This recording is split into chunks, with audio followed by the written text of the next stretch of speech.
All right, now in this example, we're given the following table for clock addition.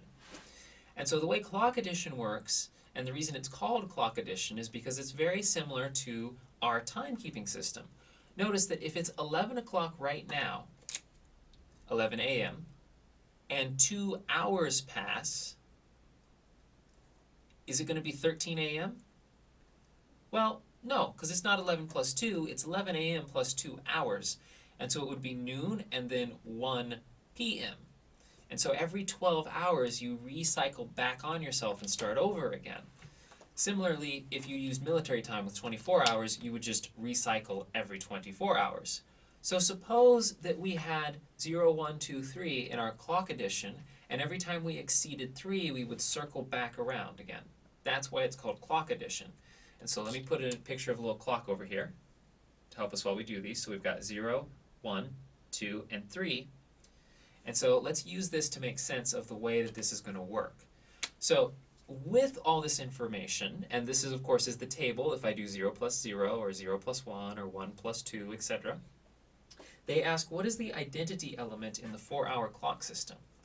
Well, an identity element, what that is if you've got some number, let's say 3, and you do something with that, say 3 and 2, the identity element is going to return the number you started with unchanged.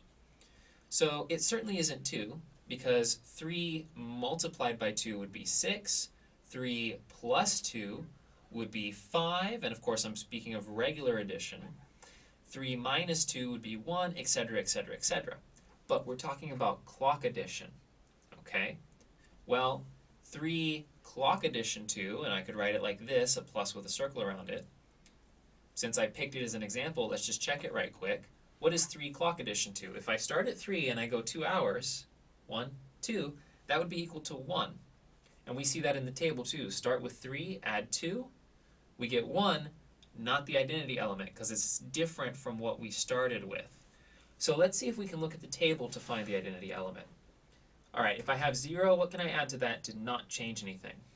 Well, 0, because I wind up right here. I have what I started with unchanged. 0, clock added, 0 is still 0.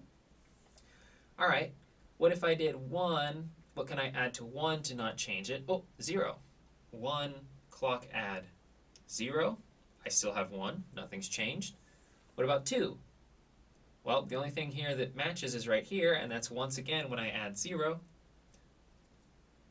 And so, of course, you're going to see the same thing for 3. So in this particular case, it's not all that different from our regular numbers in that 0 is the thing that you can add or subtract from a number that doesn't change the number. And so because of that, the identity element in the clock addition here and in our numbers is 0. That's what an identity element means, and that is this example.